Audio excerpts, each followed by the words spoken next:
오늘 말씀의 제목 선두로 나아간 야곱. 선두로 나아간 야곱. 아멘. 선두로 나아간 야곱.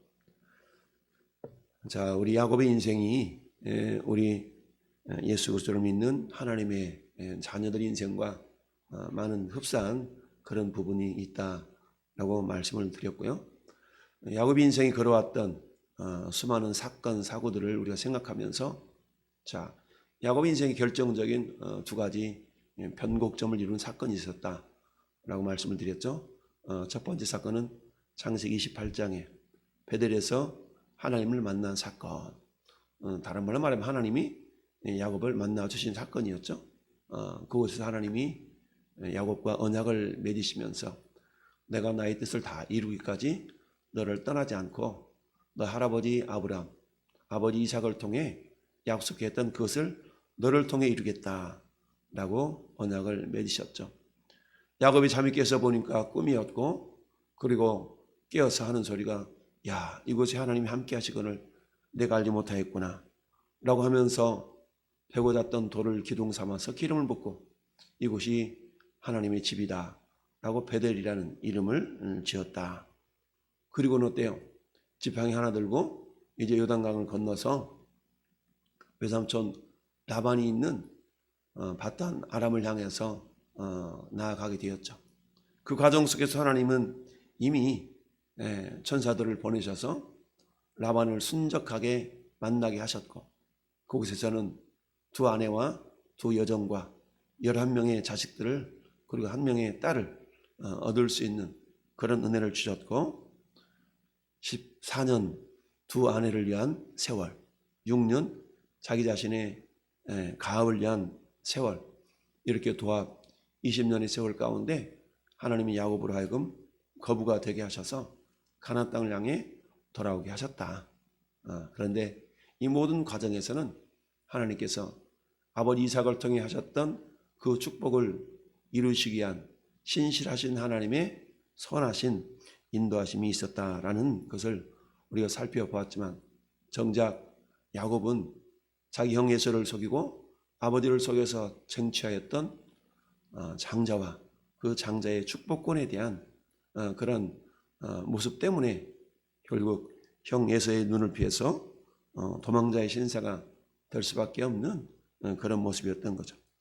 아무리 외삼촌집 라반에서 성공을 했다 할지라도 여전히 마음 한편에는 형 에서에 대한 두려움이 가시지를 않았고, 그리고 이제 마지막 관문인 결국 형을 계면하기 위하여서 나아가는 그 과정 속에 그야말로 짐승들을 550마리를 셋대로 나누어서 형의 마음을 풀어보고자 하고 야복강가 나루토에서 먼저 선물을 보내고, 그리고 자기 두 여종과 여종의 자식들을 앞서 보내고, 그 다음에 또 레아를 보내고 그의 자식들과 함께 보내고, 그리고 마지막 세 번째는 자기가 사랑하는 라헬과, 그리고 이제 마지막 태어난 요셉을 이렇게 보냈던 거죠.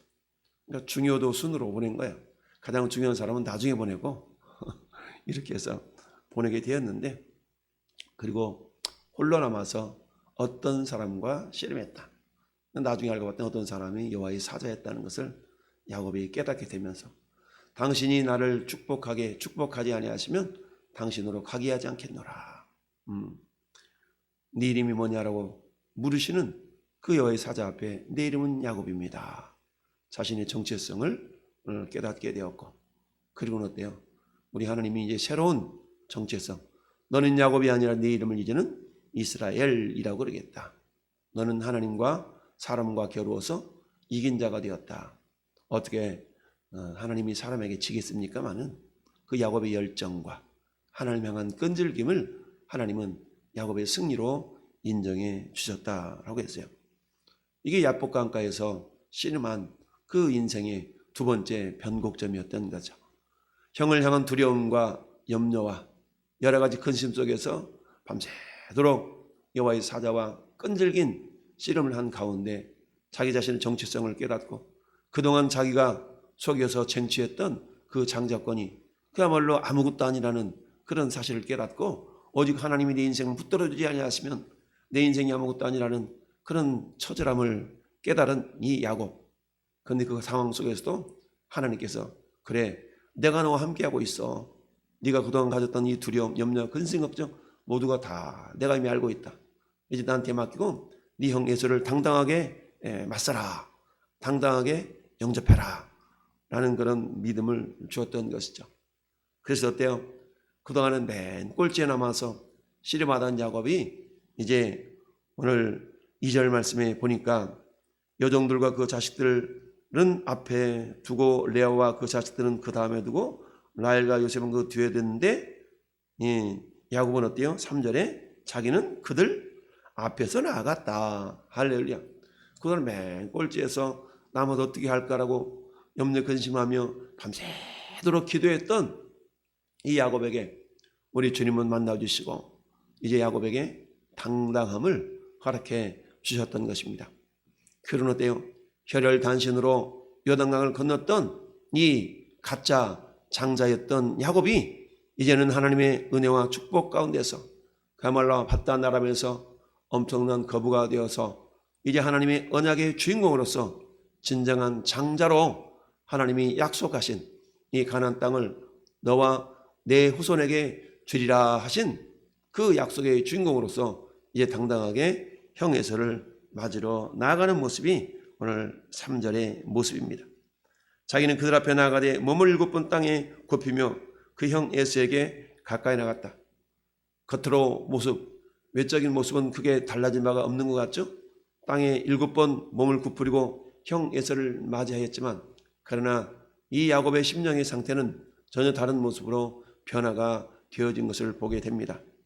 아무리 하나님을 만났고 하나님께서 인정한 인생이라 할지라도 그 야곱의 마음 가운데 당당함이 있었지만 교만함이 있었던 건 아니죠.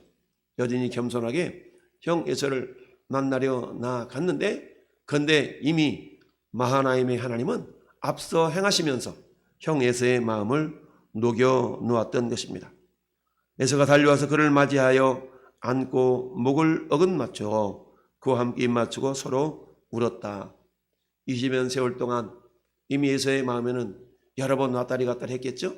그런 하나님께서는 미리 앞서가셔서 에서의 마음을 녹여 놓았기 때문에 동생 야곱을 바라보는 에서의 마음이 부드러운 마음으로 변화가 되어 있었다는 얘기입니다. 그런데 에서가 눈을 들어보니까 엄청난 그 짐승의 떼이며 여인들이며 자식들을 이렇게 보니까 궁금해서 질문을 던집니다.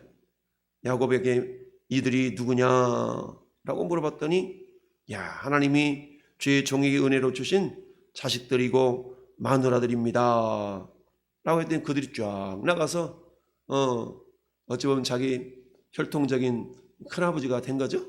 가서 이렇게 함께 나와 절하고 레아도 그리고 라헬도 요셉도 이렇게 절하면서 또 물어보기를 내가 앞서 만난 바 이 모든 때는 뭐냐 라고 그랬더니 이르되 내 주께 은혜를 입으리 함이니라. 에서가 이르되 내 동생아 내게 있는 것이 족하니 내 소유는 네게 두라. 하나님이 에서에게도 복을 주셔서 어때요? 에서가 가지고 있는 그런 짐승들도 충분히 많았다. 400명의 장정을 이끌 수 있을 정도까지 어찌 보면 또 유명한 자가 되어 있었던 것이죠. 그런 가운데서 야곱이 뭐라고 말합니까? 그렇지 않습니다. 내가 형님의 눈앞에 은혜를 입었사오며 청하건대 내 손에서 이 예물을 받으소서. 내가 형님의 얼굴을 배운 즉 하나님의 얼굴을 배운 것 같사오며 형님도 나를 기뻐하십니다. 여러분, 하나님의 얼굴을 본 자는 죽어야 마땅하지만 분이엘의 아침, 하나님을 만났던 야곱 그 새 아침, 이른 아침에 야곱은 비록 육신적인 다리는 저렸지만 그 마음에는 당당함과 평안함과 하나님 향한 신뢰가 온전하게 회복된 모습이었죠. 죽지 아니하고 당당함과 기쁨으로 이제 야복강을 건너서 형 에서를 만나러 간 그 모습은 마치 형 에서가 자기를 만나기만 하면 나는 죽었다. 하나님을 만날 때 사람들이 죽음을 면치 못했던 것 같이 하나님 만나면 죽어야 됐지만 살아난 야곱이 이제 형을 만나면 죽어야 되는 것 같은 그런 어떤 불안한 모습이 아니라 그 형을 만나서 기쁨으로 화해하며 변화된 걸 보니까 마치 에서가 뭐가 똑같은가요? 하나님과 똑같은 거죠. 그러면서 내가 형님의 얼굴을 배운 즉 하나님의 얼굴을 본 것 같습니다 라고 형도 위해 주고, 그리고 하나님이 함께 하시며 열어주셨던 그 평안함의 길에 대한 감사를 표현하고 있는 것이죠. 그러면서 하나님 내게 은혜를 베푸셨고 내게 소유도 족하오니 청하건대 내가 형님께 드리는 예물을 받으소서. 여러분, 돈으로 친다 그러면 이게 550마리의 이 짐승의 떼가 1, 2푼도 아니고 수억 원 나갈 거 아니겠어요? 그런데 이것을 당당하게 형에게 내어줄 수 있는 이런 어떤 야곱의 마음조차도 풍성하게 넉넉한 거죠. 형 에서가 됐어, 다 넉넉하니까 너 둬 이런 거 아니겠어요? 너 가져. 이러니까 우리 보통 사람 같으면 어떻게 했어요? 그래 형님? 알았어요. 고마워요. 이럴 텐데 그러다 무슨 소리 형님, 나 저기 보세요, 엄청나잖아요. 하나님이 정말 나에게 복을 주셔서 이렇게 주셨고 또 형님 나를 이렇게 기쁘게 맞이하니까 내 마음이 너무 감사하고 그래서 형님께 드리는 거예요. 형님 받아주세요. 막 이러면서 강권하니까 에서가 받아주었다. 그렇습니다. 야곱을 이스라엘을 변화시켰던 주님, 죄 허물로 죽었던 저와 여러분들을 예수 그리스도의 보혈의 능력으로 우리를 건지시고 우리를 하나님의 자녀가 되게 하셨다라고 그랬죠. 허다한 무리 가운데서 예수 그리스도를 믿는 모든 자들에게 하나님의 자녀가 되는 권세를 주셨던 것뿐만 아니라 이제는 우리에게 주님의 제자의 길을 걸을 수 있는 믿음도 주셨다라는 이야기입니다. 여러분, 허다한 무리에서 부활을 경험한 500의 형제들, 그들에게 모아가 다락방에서 오순절 성령 강림의 기적을 경험했던 사람들은 120명이었어요. 차츰차츰 수가 줄어들죠. 그리고 120명 성령 세례를 받았지만 결국 주님께 함께 주님의 사역에 동참했던 사람은 70명의 제자들이었고, 그 가운데 주님의 사도들로 부름받던 사람은 12명의 제자였고, 그 가운데 한 사람 가룟 유다는 결국 예수님을 배반한 그런 또 자가 되었다라는 얘기죠. 12명의 제자 가운데 주님은 특별히 베드로, 요한, 야고보만큼은 어디를 가든지 항상 동행하는 사람이었다라고 했습니다. 이처럼 적어도 우리는 주님이 항상 어디를 가시든지 함께하고 싶은 그런 믿음의 사람들이 되어야 될 줄로 믿습니다. 심지어는 겟세마네에 이르기까지 우리 주님은 얘들아 나와 함께 끼어 여기서 좀 기도해 주라 라고 기도에 요청을 할 정도까지 신뢰를 받았던 베드로, 요한, 야고보였던 것이죠.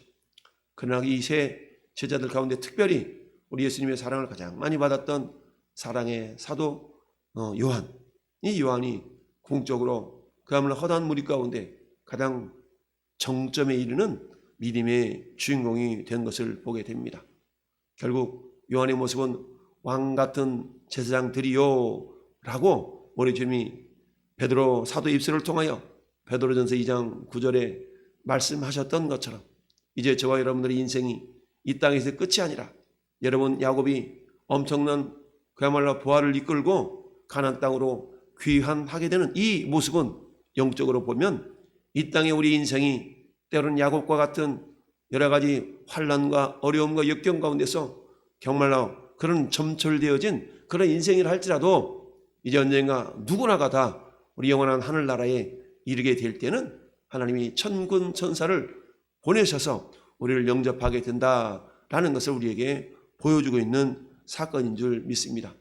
그러나 여러분, 우리가 이처럼 야곱이 가나안 땅에 이르기까지 진정한 장자로서의 그 모습으로 변화되기까지는 두 번의 역사적인 그 인생의 변곡점의 사건이 있었던 것처럼 저는 여러분들이 진정으로 대면하여 분이엘의 아침을 우리가 경험할 수 있어야 됩니다. 이러기 위해서는 어때요? 야곱이 야복 강가에서 깊은 씨름의 모습을 통해서 이건 뭘 상징해요? 기도하는 거 아니겠습니까? 오늘날로 말하면 철학기도 아니겠어요? 어떤 철학기도입니까? 그야말로 하나님을 이기기까지, 아니 하나님이 됐다라고 하나님이 만족하실 때까지 끈질긴 그런 모습으로 주님을 감동케 했던 이 야곱의 어떤 기도의 모습이 있었던 것이죠. 사는 성도 여러분, 우리 인생도 마찬가지입니다. 그야말로 끈질긴 정말 어떤 열정적인 그런 우리의 헌신과 그런 어떤 하나님을 향한 우리의 모습들을 통하여서 하나님이 아무개 성도야, 아무개 집사야, 아무개 장로야, 아무개 목사야 됐다라고 인정하시는 그 믿음의 그 신앙의 경험들이 저와 여러분 인생 가운데 나타나야 될 줄로 믿습니다. 그런 삶을 살아가는 자들이래야 야곱에서 진정한 이스라엘과 변화되어지는 것뿐만 아니라 이제 훗날에 그 인생을 이렇게 돌아볼 때 그렇지 내 인생의 변곡점은 그때 저 베델에서 나를 만나신 하나님의 은혜였지. 천사들이 오르락내리락 하면서 그야말로 나를 돌보았고 저 외삼촌 라반의 집에 있을 때도 여전히 하나님은 내 편이셨지 라는 그런 간증을 나눌 수 있는 그런 주인공들이 이 아침을 깨워서 주 앞에 함께 기도하고 찬양하고 예배하는 우리 모두의 모습들이 될 수 있기를 바랍니다. 마침내 하나님 나라에 이르는 그날에 우리 주께서 칭찬과 영광과 존귀를 우리에게 안겨주심으로 말미암아 주님과 함께 영원히 왕노릇할 수 있는 그런 놀라운 주님의 제자들로 이 아침도 빚어져가는 복된 시간이 되기를 예수님의 이름으로 축원을 드립니다. 아멘.